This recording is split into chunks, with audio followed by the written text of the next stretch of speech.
Le problème de la jalousie, c'est que tout d'un coup, il y en a un des deux qui ne vit plus qu'au travers de l'autre. Et puis on a vu certaines femmes, il y a des féminicides, qui sont liés à la jalousie, où des hommes ont tué.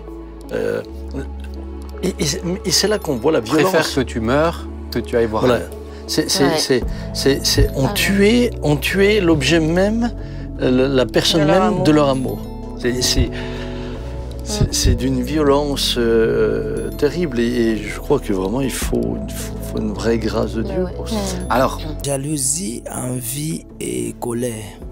Comment gérer ces mauvaises semences qui s'enracinent dans notre âme et nous empêchent de développer davantage notre communion, notre intimité avec le Seigneur. Comment gérer ce qui se passe en nous quand il y a de la jalousie, de la colère, de l'envie? Alors, dans cette vidéo, recevons plus de lumière avec les pasteurs. Que le Seigneur vous bénisse. Bon visionnage. la jalousie, colère, envie, comment gérer ce qui se passe en moi. Donc voilà, je nous ai mis quelques petits ressentis au fond de nous. Comment le gérer? Qu'est-ce que c'est? Comment le gérer?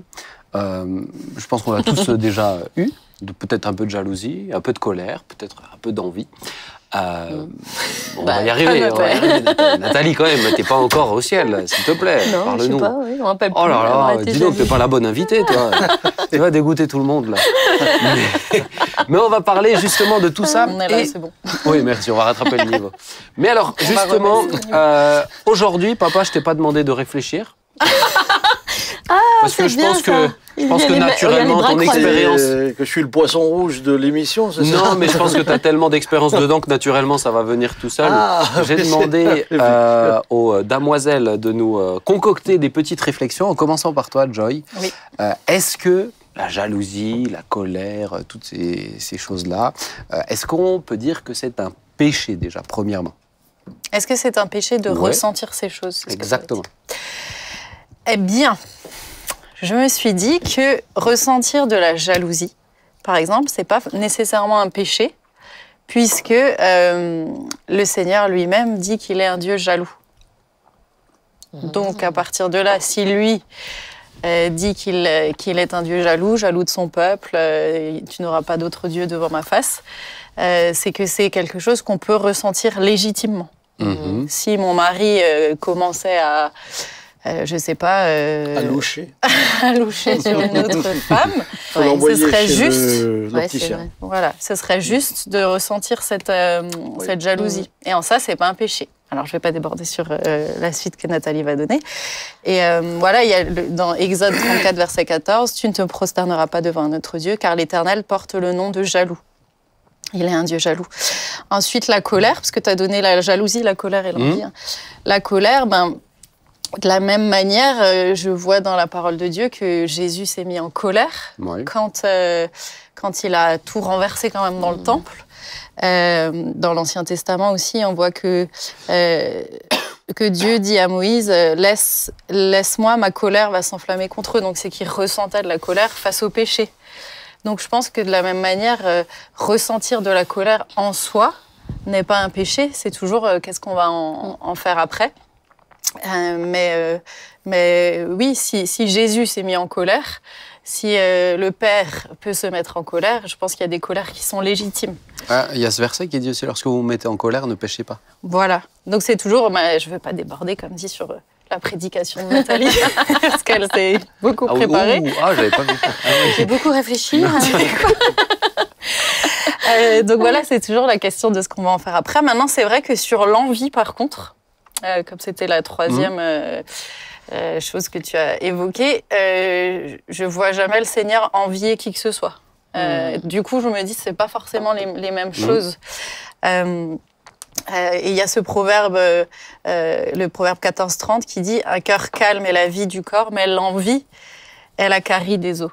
Et parfois, c'est traduit par jalousie, mais je trouve que envie, finalement, ça correspond peut-être mieux à ce qui veut être exprimé là.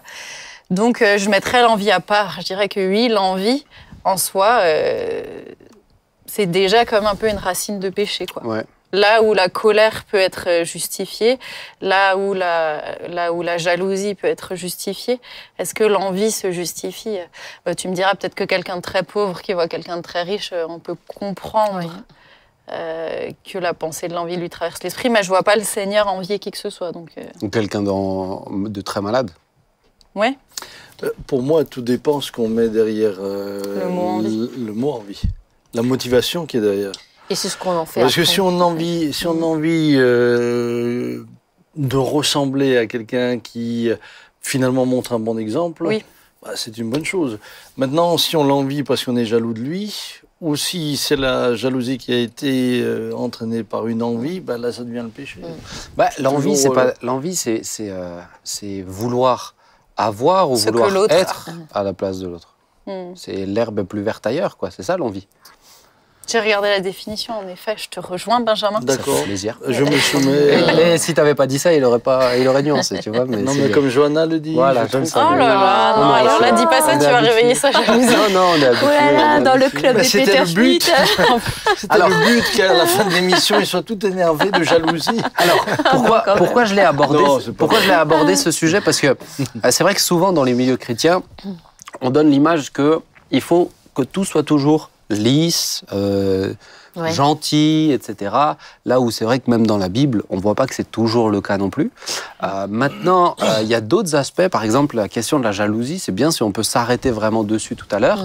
Parce que oui, Dieu est jaloux. Bon, mais Dieu est parfait quand même. Donc, c'est-à-dire qu'il a une maîtrise de sa jalousie qui est plutôt bonne. La jalousie, elle peut se réveiller.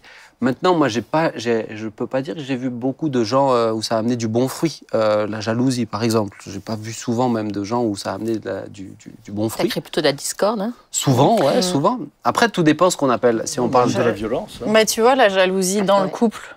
L'exemple que je donnais tout à l'heure, à partir du moment où tu vois quelque chose qui est pas juste et que ça éveille en toi de la jalousie, que ça t'emmène à en parler avec ton conjoint et que du coup, peut-être ça peut préserver quelque chose, ça peut le préserver. Mais, moi, c'est peut-être le sujet où un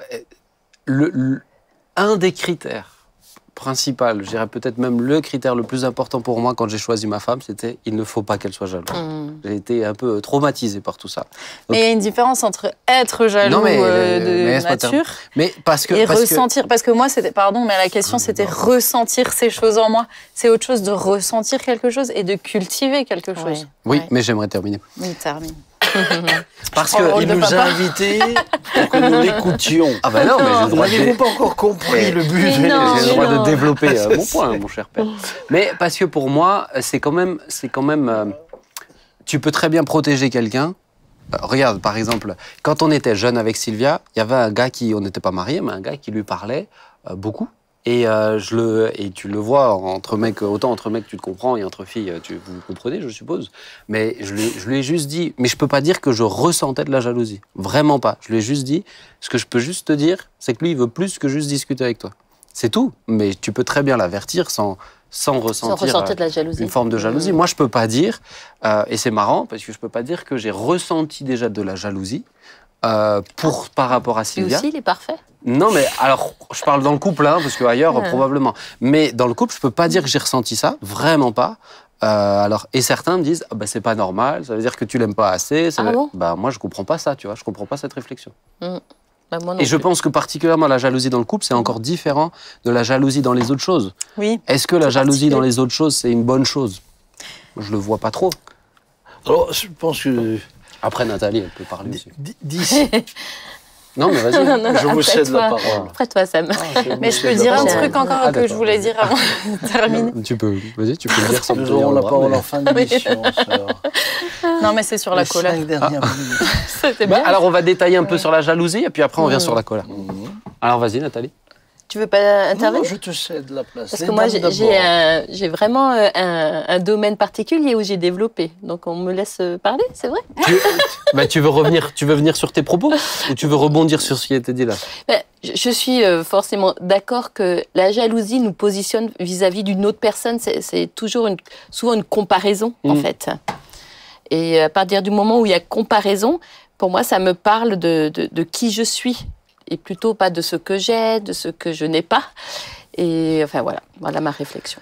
Ouais. Alors, moi je pense que ça fait partie d'un ensemble, mais qui est, à mon sens, très complexe, puisque la jalousie peut venir simplement de la souffrance, de ce que tu n'as pas eu dans ton enfance, de ce que tu as peur de perdre, de la possessivité, un manque de confiance. C'est ça.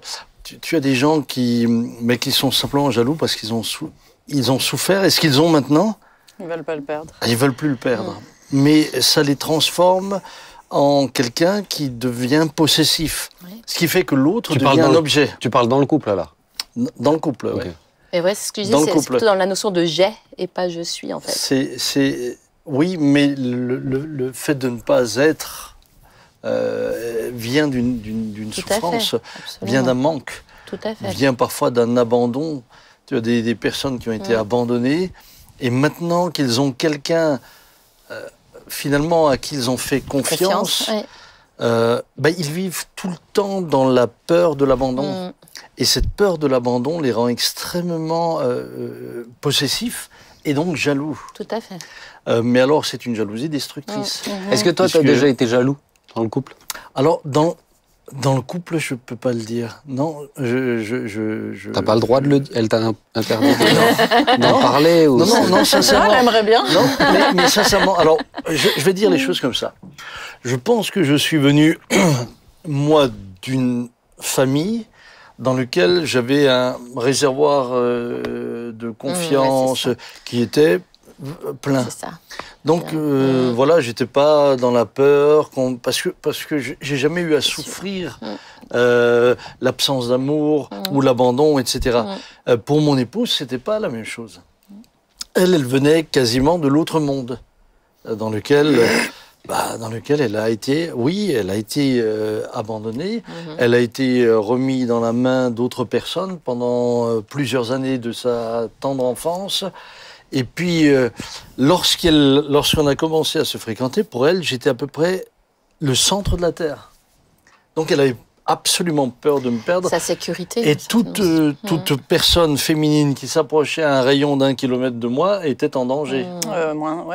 Plus d'1 kilomètre. Était en danger. Mais on le comprend. Pourquoi? Parce que c'était lié à une souffrance. D'accord, mais dans la jalousie, il y a quand même eu un aspect, pour moi, qui est du non négligeable, c'est un manque de confiance, peut-être en soi, mais en l'autre aussi. Dans l'autre aussi. Tu fais ce que tu veux, mais bien sûr. Bien sûr, mais quand ton père et ta mère t'abandonnent, en qui peux-tu avoir confiance? Tu te dis, ceux qui m'ont engendré m'ont abandonné. Donc pourquoi le gars avec qui je suis maintenant, ou la femme avec qui je suis maintenant, ne va-t-il pas tôt ou tard répéter cela, à moins que moi je blinde tout pour que ça ne puisse pas arriver, ce qui produit le contraire. Mais ça, ils ne se rendent pas compte. Mais c'est pour ça que je dis que pour moi, la jalousie, je ne vois pas du positif dans la jalousie, même dans le cadre du couple. Alors, encore une fois, quand on en revient à Dieu, Non, mais justement, c'est ce que j'allais dire. Dans ce cadre-là, parce que c'est souvent la question. Toi, je voulais juste aller là, dans... Moi, souvent, on me dit, non, mais moi, c'est pas que j'ai pas... Parce que quand on parle de jalousie, les gens, ils viennent me parler de jalousie, je leur dis ça. Moi, c'est comme c'est un sujet où j'ai toujours fait gaffe à ça. Et je peux dire que Sylvia, elle n'est pas jalouse non plus. Et heureusement, dans les responsabilités qu'on a, parce que sinon, ça serait invivable. Invivable. À nous d'être vigilants, mais ça serait invivable. Mais donc, les gens, ils me disent, non, mais moi, c'est pas que je lui fais pas confiance, je fais pas confiance aux filles autour. Je dis, mais alors attends, il y a un souci dans ce que tu me dis. Parce que, par exemple, un jour, moi, j'avais une jeune fiancée d'un de mes responsables qui était vraiment jalouse. À chaque fois qu'à la fin, il y avait une fille du groupe de jeunes qui venait lui parler, elle faisait une crise. Donc, à un moment donné, je lui ai quand même demandé de discuter avec elle. Elle me dit, non, mais j'ai pas confiance dans les filles. Je dis, mais c'est pas vrai. Je dis, c'est l'autre. Lui, j'ai 100% confiance. Je dis, mais attends, quand lui, par exemple, il a des entretiens avec des garçons qui sont, par exemple, dans l'homosexualité, j'ai été jalouse, là. Il me dit, bah non. Je dis, bah tu vois bien que c'est parce que ton chéri, lui, il sera beaucoup plus de risques qu'il soit attiré par une fille que par un garçon, que là, bizarrement, ta jalousie, elle se révèle aussi, elle est révélatrice. Donc, il y a quand même un souci de confiance, et dans ce sens-là, pour moi, la jalousie dans le couple, bah, je vois pas où on peut dire, bah, c'est raisonnable. J'ai 100% confiance en Sylvia, et je peux pas dire que Elle pourrait parler toute seule avec quelqu'un. Je pourrais toute seule, mais je peux pas dire que je ressentirais de la jalousie. Mais c'est sûr que c'est peut-être tout simplement une histoire de position, parce que finalement, on est jaloux éventuellement parce qu'on n'a pas confiance en soi. On manque peut-être de valeur personnelle. On pense qu'on est moins bien que l'autre personne. C'est ça. Donc il y a vraiment une question d'identité. C'est ça. Je suis complètement d'accord avec ça. Joy, tu voulais. Mais juste pour revenir sur le fait que Dieu dit qu'il est un Dieu jaloux, alors là on parle de la relation de couple, mais c'est finalement lui, il est jaloux de son Église, donc un petit peu comparable dans le fait de dire jaloux que l'Église soit complètement pour lui et à lui, quoi. Et je pense qu'en ça c'est légitime, on est d'accord que Dieu ne pêche pas, etc. Donc cette jalousie-là qui est juste, c'est normal que tu sois tout entier pour moi, c'est normal que tu sois fidèle, etc. C'est celle-là qui est légitime. Et comme je disais tout à l'heure, si parfois parce que ça peut aussi arriver, hein, dans la vraie vie, qu'on n'est pas jaloux pour rien. Mais oui. Tu vois, qu'on sent un truc et que la jalousie qui s'éveille, elle est pas là pour rien. Ça peut aussi être une alerte, en fait, quand c'est bien géré. Donc toi, tu as déjà été jalouse? Oui, moi, oui. mais je pense que même pas parce qu'il a... Mais je pense que ça a alerté ce non, mais je pense que par définition, l'amour est exclusif. C'est ça. Mais c'est vrai. Il est exclusif. C'est vrai. Donc l'amour ne peut pas supporter. Mais il n'est pas possessif. Non, il n'est pas possessif, mais il est exclusif. Mais c'est vrai. Il est exclusif. Pas possessif, oui. Mais dans un sens, moi je donne, mon amour doit être entièrement tourné vers Sylvia, mais moi je ne dois pas chercher à posséder tout son amour, c'est à elle de le donner. C'est quand c'est moi qui cherche à le garder que c'est là où ça peut devenir malsain. C'est de la manipulation presque. Ouais. C'est là où ça peut devenir malsain. Mais c'est de la jalousie qui dégénère, quoi. Tu vois ce que je veux dire? Ouais, on a mal su la gérer. Gérer, c'est ça. Parce qu'une alerte peut t'amener... Soit justement communiquer et faire ce pourquoi elle est là, l'alerte, ou alors à partir dans mais c'est intéressant l'histoire aussi de l'exclusivité de l'amour, parce que alors, moi je suis dans une position très intéressante, puisque je suis la deuxième épouse de Guy. Et la première épouse, elle est, Dieu merci, toujours de ce monde. Donc c'est intéressant, souvent on m'a demandé, mais t'es pas jalouse de la vie de Guy, comment il a eu sa vie avant? Je dis, non, déjà c'est extraordinaire qu'il soit marié, déjà, mais c'est surtout parce que c'est légitime, déjà, d'une part, et puis on n'a pas la même histoire, on partage pas une même histoire, donc au final le passé c'est le passé, et puis toutes choses sont devenues nouvelles, comme on peut dire.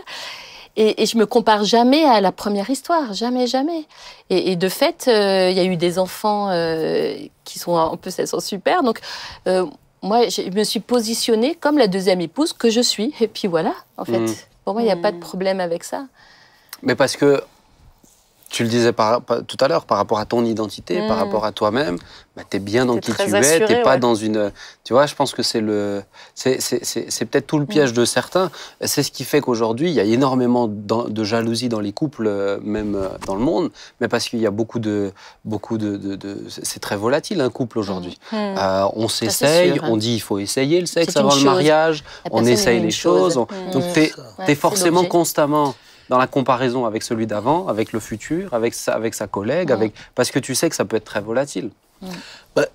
Alors il y a ça, puis il y a ceux qui auraient pu tenir le même discours que nous en disant moi je n'étais pas jaloux dans mon couple, mais qui ont été trahis. Ouais. Ah oui, mais oui. Alors une fois que tu as été trahi, il y a une blessure. Il y a la blessure comme un réflexe. Et tu dis mais j'ai déjà fait confiance.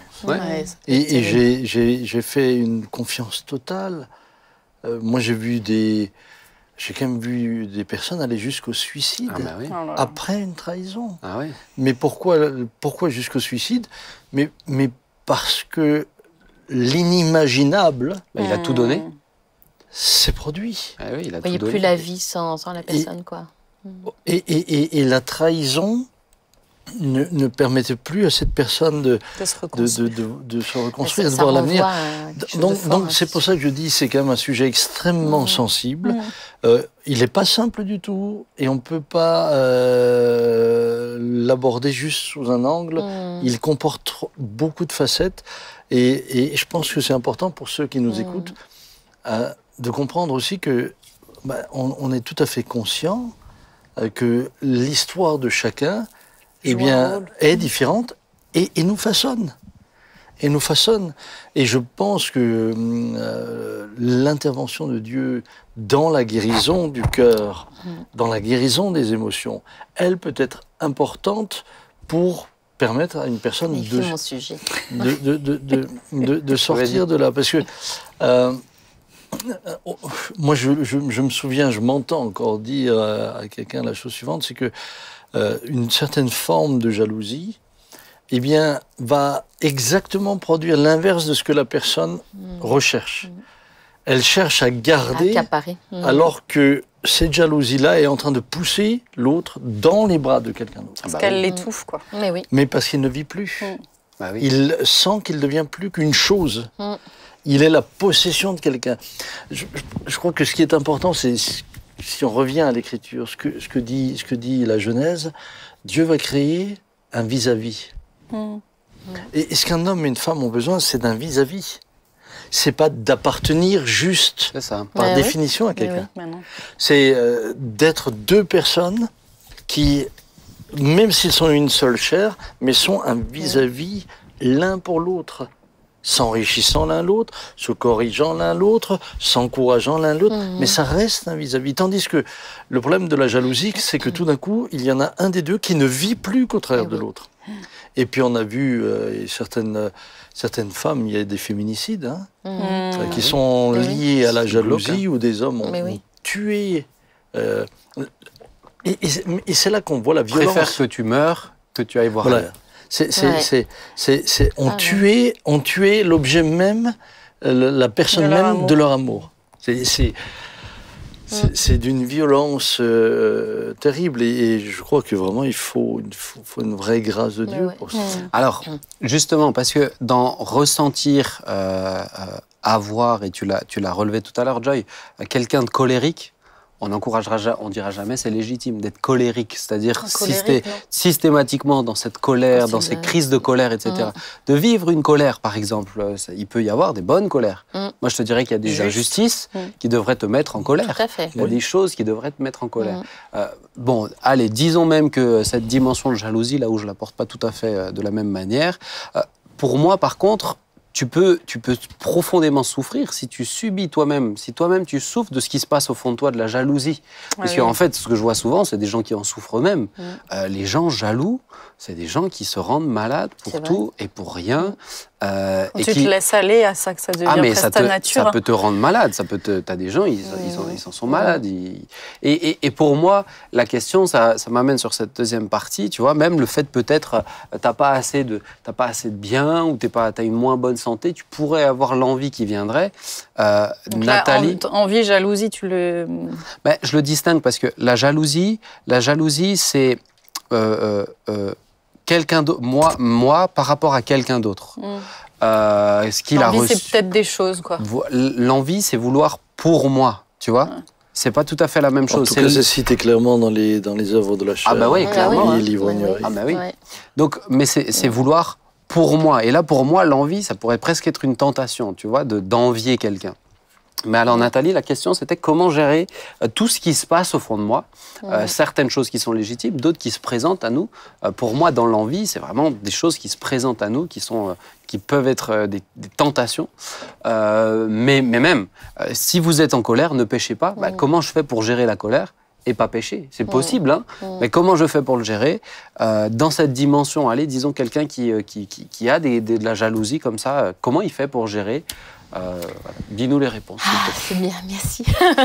Il y a déjà des éléments qui ont déjà été donnés. C'est vrai que je me positionne en tant que chrétienne pour répondre, hein, déjà, a fortiori. Ouais, bon, je sais qu'il y a beaucoup de gens qui nous regardent, mais a fortiori, je me positionne comme chrétienne.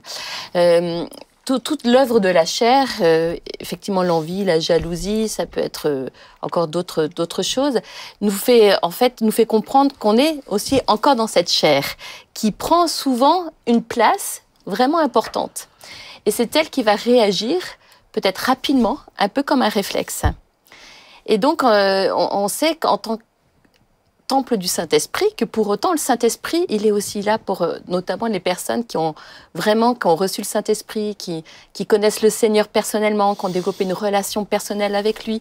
Donc, on est à la fois en relation avec un Dieu qui habite en nous, et à la fois, on a cette chair qui lutte contre l'esprit. Donc, finalement, cet homme naturel, cette femme naturelle, a tendance à prendre le dessus sur la vie de l'esprit en nous. Et c'est vrai que ça peut prendre du temps, parce qu'il y a des choses, la reconstruction, la restauration peut prendre du temps. Et à la fois, j'ai déjà entendu des témoignages de personnes qui ont été tellement touchées par Dieu qu'elles ont été guéries instantanément de certaines blessures du cœur. Oui. Donc on peut voir différentes possibilités. Soit effectivement, eh bien, on a besoin d'une révélation du Seigneur, de son amour pour nous, qu'on n'a pas besoin de prouver qui on est, qu'on n'a pas besoin d'exister par l'apparence, mais qu'on est enfant de Dieu. Et j'ai effectivement réfléchi sur le niveau différent d'enfant de Dieu. Ça me fait penser souvent à une personne qui se dit enfant de Dieu, mais elle a plutôt développé le caractère d'un enfant adopté.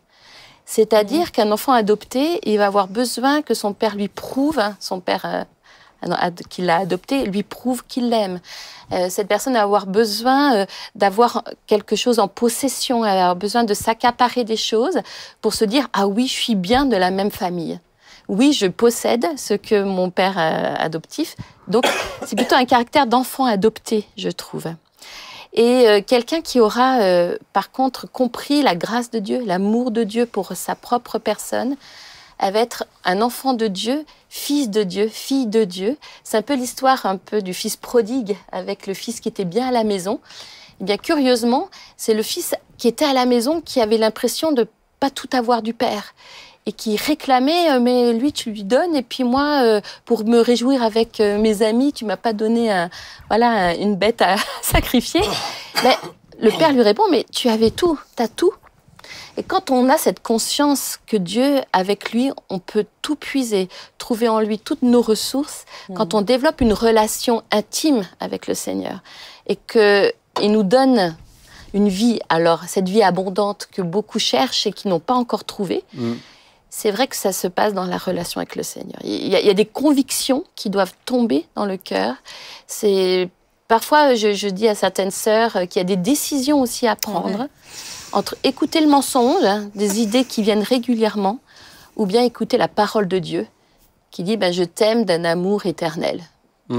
Au point de donner un fils unique, son fils unique. Et bon, on a besoin de révélation, je pense. Vraiment, on a besoin d'une révélation. Et comment tu gères l'émotion, tu vois, au moment où tu es vraiment en colère? Je suis d'accord avec ce que tu dis, c'est bien. Oui. Mais sur le moment où tu es en colère, je ne pense pas que je me fasse cette réflexion-là, tu vois. Comment tu la gères? Je pense que si ça arrive une fois, ça arrive 2 fois, il y a quand même en nous... faut déposer aussi au Seigneur. Mais donc, comme aller prier, c'est ça, tu vois, Oui, déposer au Seigneur, c'est aussi, au-delà d'aller prier, c'est prendre des décisions aussi quand même. Et...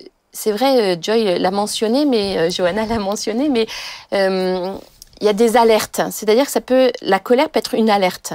Et si on écoute bien cette alerte et qu'on devient de plus en plus attentif à ça, on peut travailler. Parce que le Saint-Esprit vient quand même aussi nous rappeler des versets, vient nous rappeler des paroles.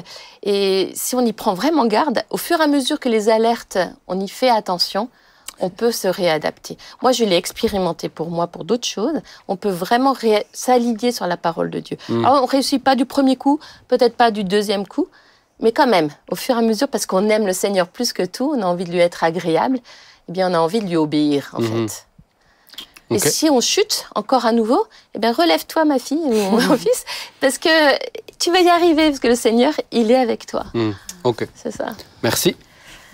Moi, je trouve que cette notion de décision, elle est importante. Il y a ce verset qui dit « Le péché se couche à ta porte, toi domine sur lui ». Ça veut dire que tu as vraiment aussi ta part de décision à prendre. Et quand la colère vient, ou la jalousie, réussir à discerner déjà est-ce qu'elle est justifiée ou pas. Donc si elle n'est pas justifiée, arrête-toi, quoi.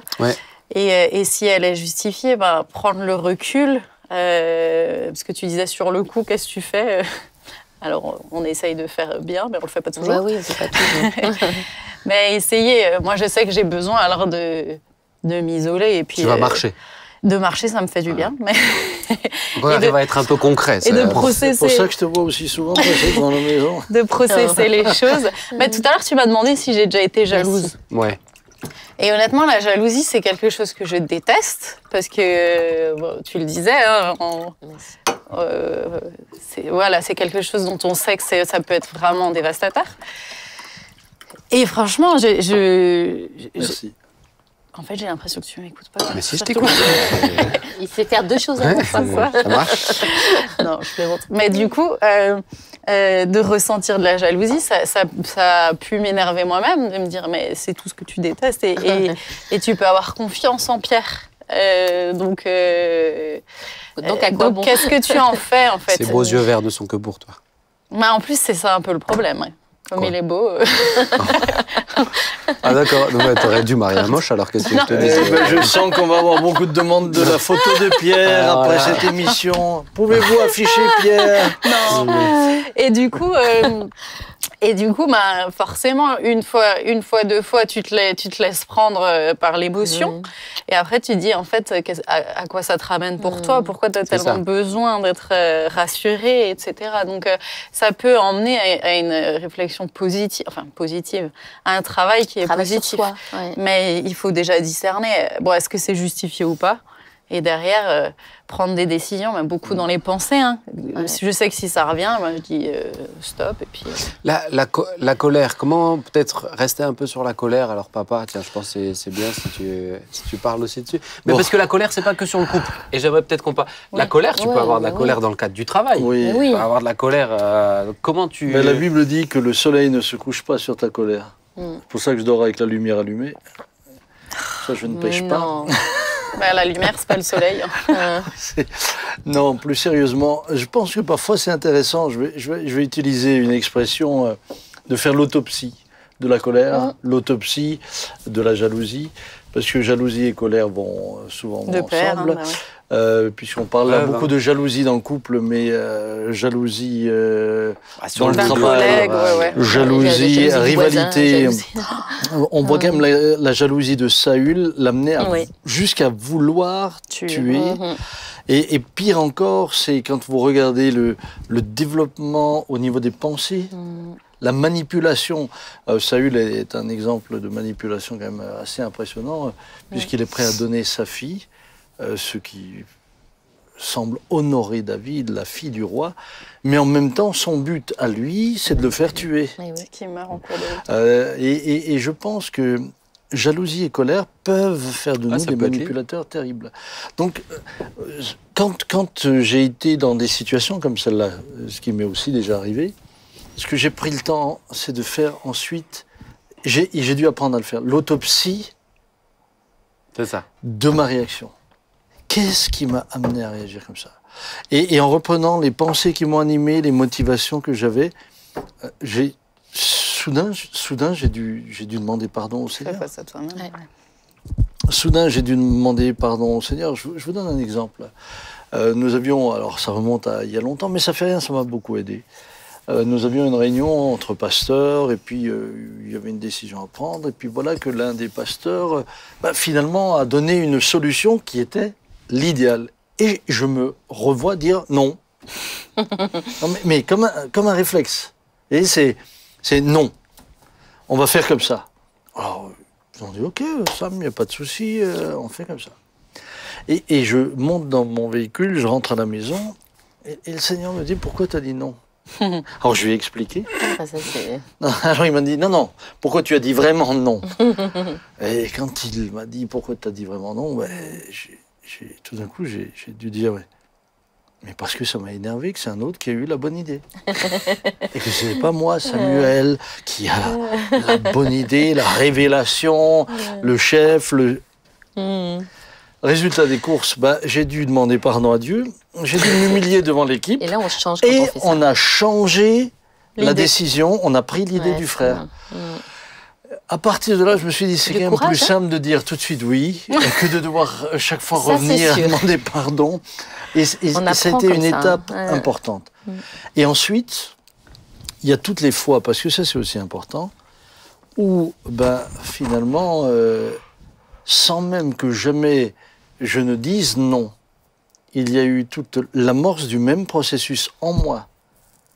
Et où j'ai, devant Dieu, stoppé les choses avant qu'elles ne prennent, finalement, qu'elles n'engendrent des décisions ou des paroles qui, elles, auraient blessé l'autre. Est-ce que tu t'étais tapé le mur déjà une fois? Tu as appris de cette leçon-là? J'ai appris de cette leçon-là, et puis j'ai appris, c'est comme les gens qui me disent moi je suis sincère, je dis ce que je pense.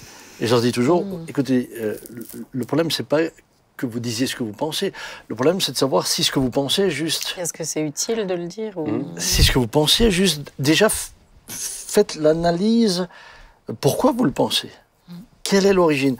Et pour moi, c'est la même chose. Lorsque tu commences à apprendre à faire l'autopsie de ta réaction, et plus tu vas de l'avant, plus tu vois les choses clairement. Tu reconnais de loin le truc arriver. Tu reconnais de loin les choses arriver. Et tu es capable de dire avec David, « Oh Dieu, crée en moi un cœur pur, renouvelle en moi un esprit bien. » Moi, je pense que un conseil, en tout cas, c'est que quand tu ressens ces émotions-là, ou c'est ce qui se passe, c'est ressenti au fond de toi, c'est de ne pas te précipiter dans une action, mais c'est de prendre peut-être un temps. Tu vois, ne te couche pas sur ta colère, ça ne veut pas dire qu'il te faut, que tu as 24 heures pour le régler, et Dieu a un chronomètre et il regarde à la fin de... Surtout que pour lui, le temps... Mais oui, c'est pas ce qu'il veut dire. Mais pour moi, c'est des fois... Moi, je peux dire qu'il y a des éléments où tout à coup, j'ai ressenti, par exemple, de la colère, et je la comprenais pas. Mais je me suis surtout pas précipité dans une parole ou dans une... Et j'ai laissé du temps, j'ai prié dessus, j'ai réfléchi, j'en ai parlé à quelqu'un qui peut m'écouter, et qui m'aide à réfléchir, parce que des fois, il faut dire que l'être humain, il peut être compliqué, et des fois, on est compliqué à l'intérieur de nous. Et je sais comment je fonctionne. Il y a des choses, je sens que je les ressens, mais je peux pas dire pourquoi encore. Donc, je laisse du temps.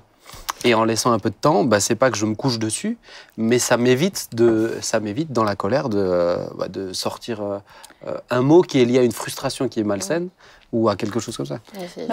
Justement, sur la colère, je trouve peut-être l'expression se coucher sur sa colère, est-ce que ça veut pas dire mettre un couvercle aussi sur sa colère? Tu vois, qui fait que... Alors, il y a le fait soit de tout déballer tout de suite, qui va pas être la bonne solution, comme tu viens de le dire, mais mettre un couvercle, c'est pas la solution non plus, parce que même si cette colère, par exemple, elle est justifiée, il va falloir pouvoir gérer les choses, alors pas dans l'explosion, etc. Mais souvent, quand les gens mettent un couvercle sur des situations qui ont généré une colère juste, ou même injuste, mais au bout d'un moment, ça explose encore plus fort, quoi. Mais quand je réfléchissais justement à la colère et à Jésus qui s'est mis en colère dans le temple, je me suis souvenu que Bébert, dernièrement, il nous disait Jésus s'est mis en colère, Jésus se met en colère, mais il ne s'énerve pas. Ce côté, t'es pas dans la réaction, t'es pas dans le tac au tac, l'émotif. Je suis pas dans l'émotion. Il a quand même pris le temps de fabriquer son fouet. Il a pris le temps. Ça prend du temps. C'est lui qui l'a fait? Oui. Tu tresses un fouet. Donc et puis c'était une colère très juste. Mais il l'a quand même il l'a exprimé quand même de vachement. Violemment. C'est violent. C'est une forme de violence. Clairement. Il prend le temps, mais il fouette quand même. Mais parce que c'était juste. Mais renverser l'état. Mais c'était pas de compulsif. C'était pas une colère comme ça, un énervement qui était injustifié. C'est pas la colère qui me dicte. Non. La colère, elle peut me pousser à une réaction, mais c'est pas la colère qui me... C'est comme l'amour. C'est pas parce que tu tombes amoureux que tu dois te marier le lendemain. Et tu as et moi, ce que j'encourage les amis qui nous regardent, c'est que pour certains, s'ils réfléchissent un peu, ce sont toujours les mêmes situations qui provoquent la colère. Et là, ça serait parfois intéressant de s'arrêter en se disant, mais pourquoi je réagis comme d'analyser. Qu'est-ce qui s'est passé? D'où ça vient? Qu'est-ce qui a engendré cela?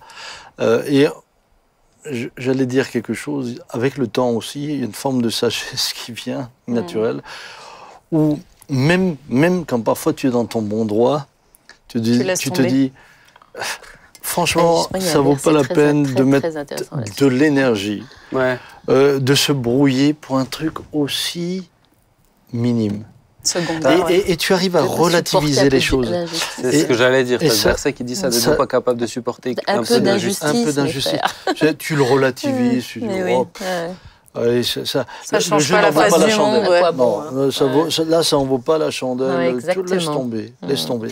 Après, sur la colère, je trouve que tu as pour moi, plus tu avances avec le Seigneur, plus il y a des choses, c'est les choses du Seigneur, en fait, qui devraient te mettre en colère. Enfin, pas les choses du Seigneur. Les choses qui mettent Dieu en colère, quand même. Et je trouve que des fois, c'est de se dire, tiens, pourquoi je n'étais pas en colère dans cette situation-là ou face à ça? Moi, je me rappelle, on était en voyage de noces avec ma femme en Thaïlande, et on est arrivé dans un endroit, dans une des îles du Sud, mais la Thaïlande, vraiment, je peux dire, c'est le seul endroit où je peux dire vraiment... Tu sens un esprit sexuel là-bas qui est malsain, quelque chose de très malsain. Et je discutais, et bref, pour faire court, mais dans cette rue-là, je peux te dire que je suis pas parti triste, je suis parti en colère, en fait, de ce qui se passait. Parce qu'il y avait des choses horribles qui étaient en train de se passer. Et je suis parti dans une colère, mais qui était une colère qui m'ont amené à me mettre le soir en rentrant chez moi sur mes genoux et à prier, en fait, pour cette... Mais c'est une colère qui m'a poussé. Colère. Mais je te dirais que c'est... Il y a des choses où, des fois, tu vois, moi je vois des panneaux publicitaires de femmes en lingerie, là, tout le temps, là, tous les 2-3 fois par an, ils font ces campagnes-là. J'ai mon gamin dans la voiture, je suis pas triste, je suis en colère. Et je te dirais que si t'es pas en colère, faut peut-être se poser une question quand même. On est endormi. Bien sûr, lorsque tu te rends compte qu'on a rendu esclave une partie de la population mondiale juste sur la base de sa couleur, on peut qu'être en colère. Lorsqu'on se rend compte, tu parles de la Thaïlande, il y a bien d'autres pays encore, qu'on exploite la pauvreté pour assouvir ce qui est criminel en France, on ne peut qu'être en colère, on ne peut qu'être dans l'indignation. Mais en tant que chrétien, on peut aussi être en colère par rapport à des lois qui sont votées.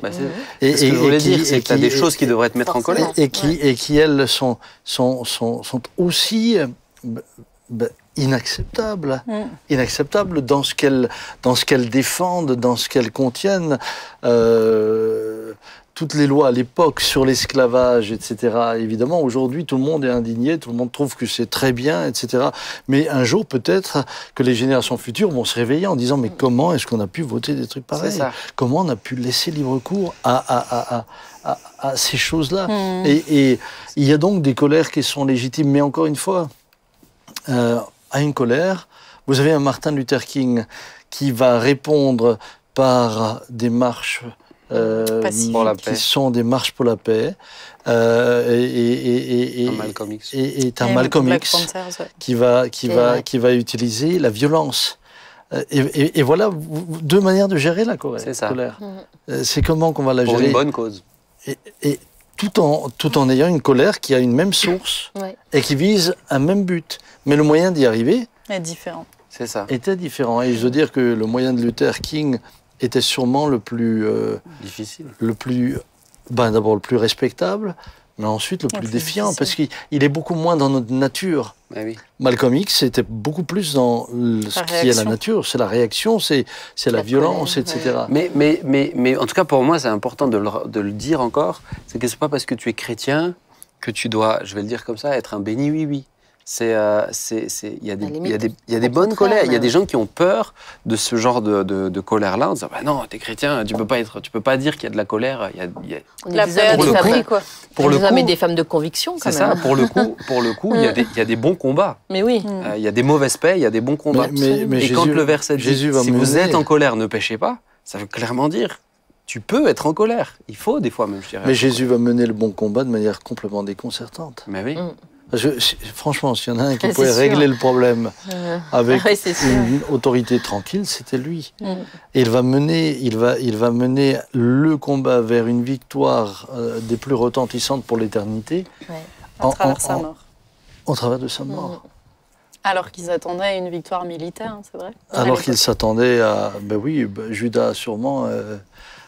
s'est révolté, entre autres, parce qu'il y avait d'autres ambitions. Donc, oui, la colère, mais comment on la gère? C'est ça. Et comment on va réagir? Et puis, comment on va la discerner? Quelle est son origine? Est-elle bonne? Est-elle mauvaise? C'est pour ça que de ne pas se précipiter dans une action, que ce soit à propos de jalousie et tout ça, d'essayer de comprendre et ensuite de le mettre devant Dieu, et je pense de s'entourer aussi. Parce que des fois, c'est toujours plus simple d'avoir quelqu'un qui a un regard qui n'est pas la tête dedans et qui t'aide à comprendre, qui t'aide, surtout quand c'est à propos du relationnel. Quand c'est à propos du relationnel, moi je dois dire que j'ai été touché de certains, par exemple, de certains proches qui sont venus. Je pense, ils n'auraient jamais eu besoin de venir me voir pour le faire, mais c'était important pour eux dans cette démarche. Par exemple, pour me demander pardon parce qu'ils avaient éprouvé de la jalousie sur ce que Dieu me demande. Ben, bon, moi, j'ai jamais ressenti chez eux quoi que ce soit, il n'y a pas de souci pour pardonner ça, mais je trouve que c'est très intéressant et très important de dire attention, parce que à ce moment-là, tu nourris quelque chose de malsain et tu laisses pas Dieu te remplir de ce qu'il avait prévu pour toi. Et de faire cette démarche qui est quand même difficile, hein, ça demande, il faut du courage. Surtout que ceux qui me l'ont dit, jamais j'aurais pensé qu'ils viennent me dire ça. Mais je t'ai pardonné, Joy. C'était pas moi. Il y a toute la notion de garder son cœur. C'est ça. Garder ton cœur, c'est ça. Même dans notre réaction. Et je trouve que comment le gérer, des fois, c'est d'accepter de s'humilier. Absolument. Pour mieux le gérer les prochaines fois. Comme tu as demandé pardon à l'équipe pastorale, ça t'aide. Tu vois, si tu l'avais pas, et si ça tu l'avais pas fait, encore plus. C'est ça. Ça reste, ça montre le respect. Est-ce qu'on pourrait juste, parce que je pense que c'est important, suivant qui suit cette émission, peut-être juste aborder courtement, mais comment doit réagir celui qui, par exemple, est victime de la jalousie de quelqu'un, ou qui vit avec un mari jaloux ou avec une femme jalouse. Colérique. Tu vois, je pense que ce serait juste intéressant qu'on... vas-y, Joy. Parce que Pierre, on sent qu'il est... Non, justement, moi j'ai détecté le truc, j'ai décelé. Comment alors déjà, il y a des limites à mettre. Je pense que c'est ça, il y a essayer de comprendre l'autre, j'imagine, et pourquoi il réagit comme ça. Je pense que ça aide déjà à mieux gérer cette jalousie, à baisser la pression. Et ensuite, mais c'est ça, poser les limites, parce que tu peux pas être victime tout le temps des blessures de l'autre et de la jalousie de l'autre. C'est-à-dire que le risque de la jalousie, c'est qu'il modifie ton propre comportement. Je prends un exemple très simple. Un mari dont la femme est extrêmement jalouse, au début, il va raconter toute sa journée. Tiens, j'ai rencontré Marguerite, j'ai bu un pot avec Madeleine, et puis elle lui fait une histoire.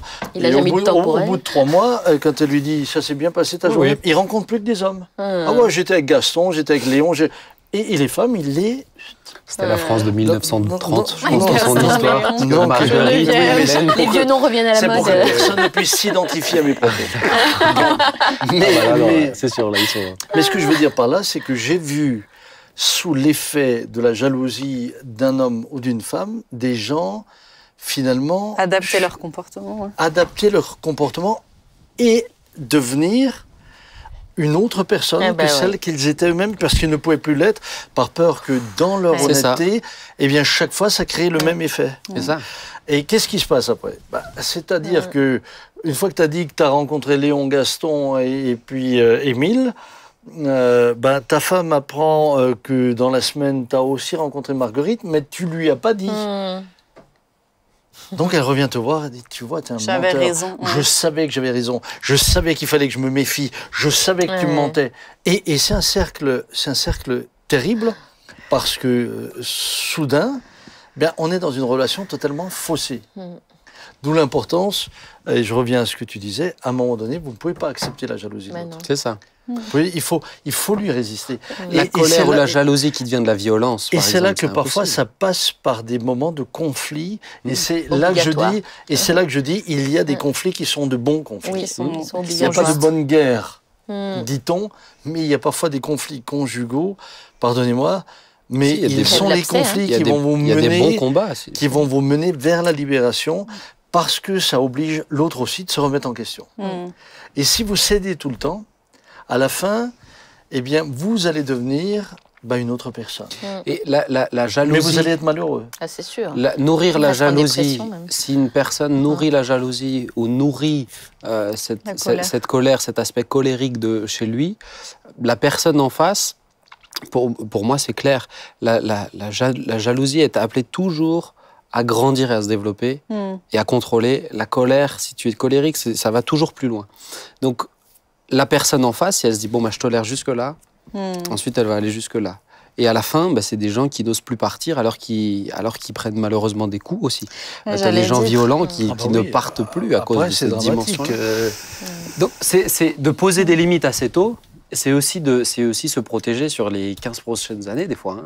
Un combat maintenant, c'est des fois se protéger. Mais ça, les limites, il faut les mettre très tôt parce que sinon ça peut très vite se dégrader.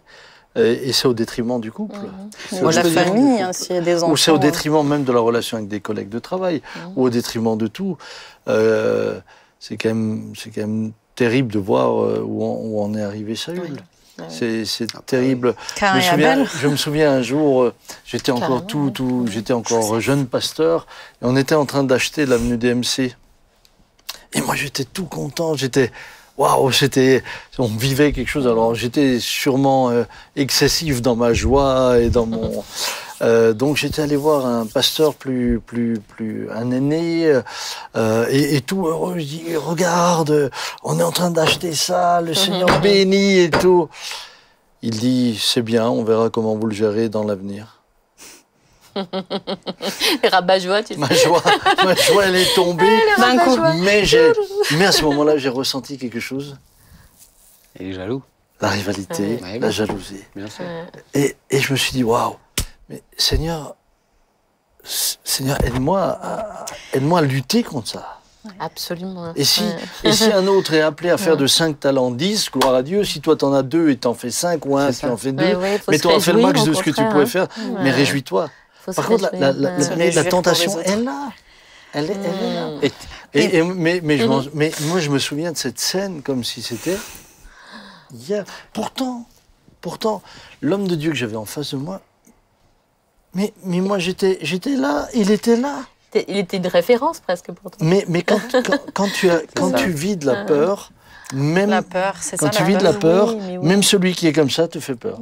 Tu le disais une fois, et je trouve ça intéressant, c'est que si tu n'es pas à l'aise dans qui tu es, particulièrement dans le ministère, mais c'est valable même dans le travail, quand tu as des responsabilités, tu vas chercher à t'entourer de gens qui te font pas d'ombre. Qui te font pas d'ombre avec toi. Tu vas pas chercher l'efficacité, tu vas pas chercher ça. Tu préfères maintenir l'immobilisme et la médiocrité pour ne pas sortir de ton rôle et de ton mandat. Moi, je dois dire qu'avec mon papa, ça c'était extraordinaire. Parce que alors, lui, il savait qui il était. Donc, mais je peux dire, je l'ai vu se réjouir sincèrement du succès. Il est libre, quoi. Il était libre. Ouais. Et je crois que ça, c'est peut-être la bonne nouvelle. Hey, quand tu es plus tenu par la jalousie, la colère, tu deviens un homme libre. Mais le secret, c'est de se savoir tellement aimer que tu n'as pas besoin de... C'est ça, c'est le secret, je vous l'avais dit. Mais je peux rebondir sur la jalousie. Rebondir. Parce que, du coup, en discutant, en chuchotant, là, il m'est revenu l'histoire aussi de Joseph, ses frères. Dont les frères ont été jaloux de lui. Mais quand même, il y a plusieurs histoires dans la Bible où je trouve que les parents ont presque cultivé...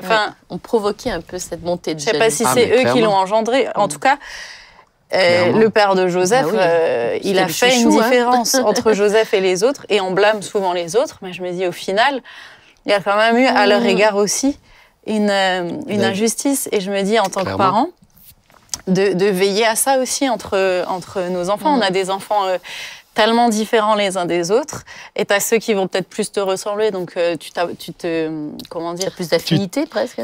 Tu t'identifies plus à eux, donc c'est plus facile dans la relation et tout, mais en réalité, je pense veiller aussi à pas cultiver ça dans les familles, parce qu'il n'y a pas que Joseph. Enfin bon, il y a... Mais Johanna, tu peux pas sortir ça du contexte aussi de l'histoire où tu avais aussi Joseph était. Dieu l'avait choisi. Non, mais Joseph était aussi celui, le résultat de la femme qu'il aimait. C'est ça. Et qu'il avait perdu. Et moi, je vois dans les familles recomposées où il y a des demi-frères, des demi-sœurs et compagnie, c'est malheureusement, il y a un moment donné où l'enfant du premier mariage qu'on a aimé, etc., ou bien du second mariage, ça augmente aussi cette tendance à. Ensuite, c'était celui de sa vieillesse. Tu vois, c'était. Tu fais ce que tu veux. Il y avait un tas de choses qui font que c'est juste, mais tu fais ce que tu veux. Tu donnes plus à un enfant. L'autre, il va pas dire je suis aimé. L'autre, il va dire j'ai moins que l'autre. Et c'est normal. Il y a une comparaison. Et tu développes le sentiment d'insécurité. C'est normal. C'est pour ça que je vous aime tous les 6 de la même manière. À 1000%. Sans différence entre garçons et filles. N'est-ce pas, frère Benjamin? Moi, je suis garé. Il n'y a pas une préférence pour Michael? Non, j'ai pas entendu ça. Non, c'était le petit chouchou à sa maman. Non, le petit chouchou à ta maman, c'est Scotty. Non, c'était. C'est le tien. Non, mais je pense que ce que tu dis, c'est très juste. Ça ramène aux carences qu'on pourrait avoir. Mais encore une fois, en Jésus, tu peux guérir de toutes ces carences. Oui, ça c'est sûr. Mais clairement. Mais moi, l'idée, c'était de dire aux parents aussi, il faut qu'on y veille. Parce que ça peut rapidement se faire. Parce que comme dit, il y en a un qui te ressemble plus, donc ça va être plus facile de... Oui, ou parfois d'autres situations. Johanna, tu es un enfant handicapé, tu as les parents qui investissent énormément d'énergie. Et tu as l'autre enfant qui se sent délaissé. Donc il y a tant de situations qui sont... Vrai. Mais à ceux qui sont jaloux, j'ai vraiment envie de vous encourager. Soyez libres, parce qu'en plus de ça, je me souviens à quelqu'un qui était jaloux, j'ai dit un jour, mais tu aurais dû faire metteur en scène. Parce que tu te fais les idées, tu te fais des films. Mais c'est génial. Même pas moi, j'y ai pensé à ces films-là. On perd du temps. Hein, tu perds. Et surtout, ils se détruisent eux-mêmes en premier. On se détruit soi-même en premier. Ils en souffrent les premiers. Ils en souffrent. C'est une prison. Et ensuite, ils vivent des colères qui créent de l'injustice parce que c'est basé sur des raisonnements totalement faux. Et ils ont juste l'effet inverse de ce qu'ils recherchent. Vraiment, venez au Seigneur et soyez libérés de ça. C'est ça. Comprenez que le problème, peut-être qu'il est au fond de vous. C'est pas les autres. C'est peut-être s'arrêter, prendre du temps au fond de nous. Seigneur, guéris-moi. Rends-moi à l'aise avec moi. Et des gens colériques, vous diriez que ça peut venir d'où? Pour moi, quelqu'un de colérique, tu peux avoir un exemple. Hein. Tu peux avoir les parents qui ont toujours réagi dans la colère. C'était automatique. Ça peut arriver. Et puis, tu as des choses aussi très terre à terre. La fatigue. Si tu dors pas assez, tu peux avoir... Tu as des gens, cette tendance colérique. Il faut veiller. Mais il faut quand même reconnaître que parfois, tu te retrouves en face d'enfants colériques.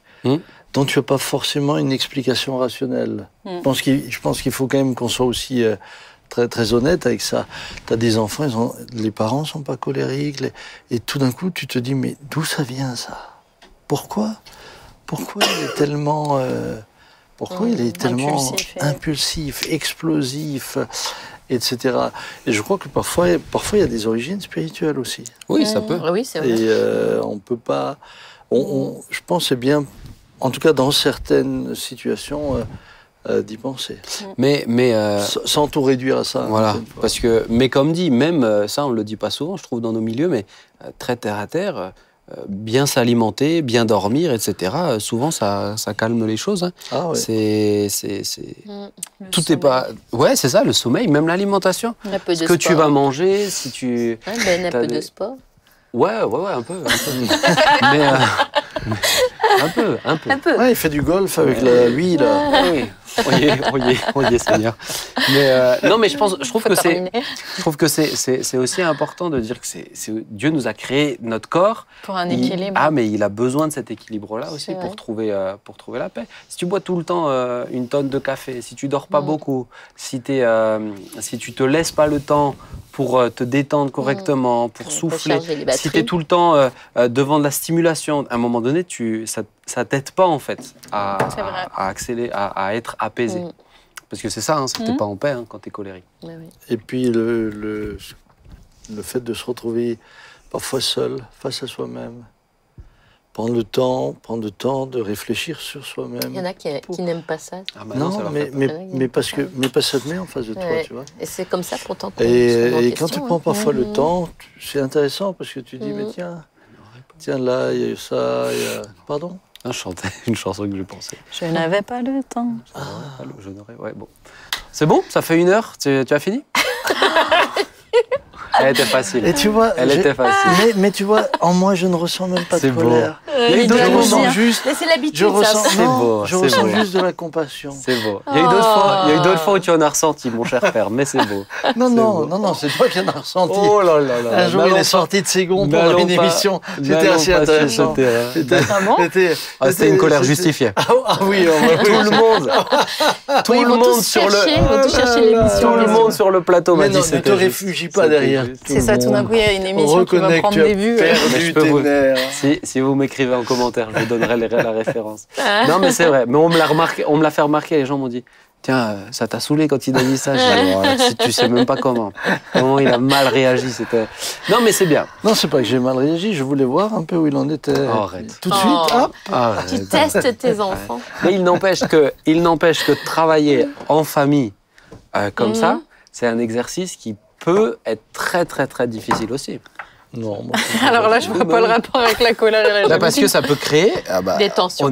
On a un patron qui est notre propre père, qui a son caractère. Non. Et ça demande énormément de résilience envers nous. Résilience et de patience. Il est bienveillant, c'est ça que tu voulais dire. Franchement. Non mais Joy, c'est pas facile. On veut dire que c'est pas facile. Non, c'est pas toujours facile. Parce que tu mélanges famille, tu mélanges. C'est vrai. Tu peux pas tout. Vous mélangez. Bah non, parce que toi, t'es que dans le... Oh, mais comme il fait... Oh, mais lui, c'est... T'es que dans l'église, du coup. Mais oui, c'est ça. Bon. I love you. I bless you. Peace. Mais, tu vois, les gens, souvent, ils pensent, ah, mais dis donc, ils ont un problème entre eux. Alors que moi, je peux le dire clairement. Je confirme, ils n'ont pas de problème. On a aussi notre vocabulaire et notre communication familiale, qui peut être imparfaite. Qui est spécifique. Mais voilà. Vous avez une couleur particulière. On s'adapte à ces carences. Nous, on communique en se taquinant. Voilà. Mais des gens ne comprennent pas toujours. Mais ça s'est calmé. C'est une culture familiale, ça. Oui, ça s'est calmé. Ouais. Ça a demandé un peu d'équilibre, je pense. La deuxième génération l'a plus équilibrée que la première. C'est sûr que quand nos gendres et belles-filles sont arrivés dans la famille au début, ils n'ont pas compris. Ils croyaient que c'est OK choral. Il y en a un qui croyait qu'on se disputait. Ah, mais ouais. Il partait avant la fin des repas. Alors que... C'était difficile à soutenir. Bah ouais. Mais nous ne le comprenions pas. C'est ça. Et c'était bien, c'était une alerte. C'était comme une alerte. Du coup, ça a quand même changé. Bon, on va terminer par la prière. Yes. Je vais demander à la plus douce d'entre nous, Nathalie, si tu veux bien prier. Je pensais que t'allais dire Johanna. Pas de jalousie. Non, pas de jalousie, voilà, c'était pour tester. Pas jalousie, Et tu peux pas dire qu'elle est pas douce, Nathalie. Si. Elle est douce, mais c'est ce qu'elle veut aussi. Hein, ah oui. Seigneur, aide-nous. Attention. Il y a des relations professionnelles, je rappelle qu'elle est assistante. Il ne faut pas que tu te la mettes à dos. Mais non. Oh Ben, c'est toi, tu viens semer des trucs bizarres. Ah ça y est, c'est moi maintenant. Allez, je vais prier ça. J'ai le sentiment que son petit cœur se révèle. Eh bien, Seigneur. Il projette sur nous des choses. Je prie, pasteur, je prie. Priez, sœur. Seigneur, nous te bénissons parce que nous trouvons en toi, c'est vrai, la paix, nous trouvons en toi, Seigneur, la joie, nous trouvons en toi tout le fruit de l'esprit. Et tu vois combien, Seigneur, nous avons tellement besoin de toi.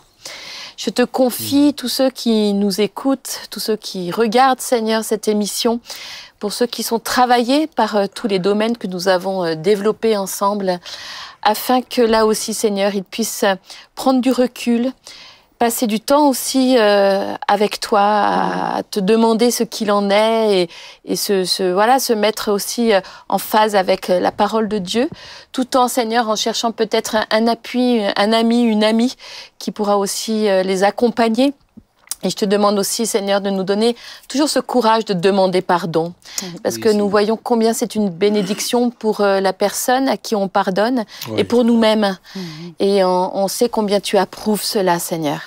Nous voulons faire la joie de ton cœur et tu vois aussi, Seigneur, qu'il y a des colères qui sont justes, comme nous l'avons dit. Nous ne voulons pas nous laisser non plus endormir par des choses qui sont vraiment insensées ou parfois vraiment injustes. Et nous voulons te demander, Seigneur, ta grâce de savoir comment gérer ces choses-là.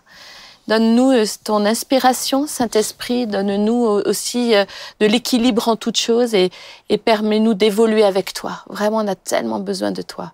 Je te bénis et merci, Seigneur, encore pour ce que tu vas faire à travers cette émission. Amen. Amen. Amen.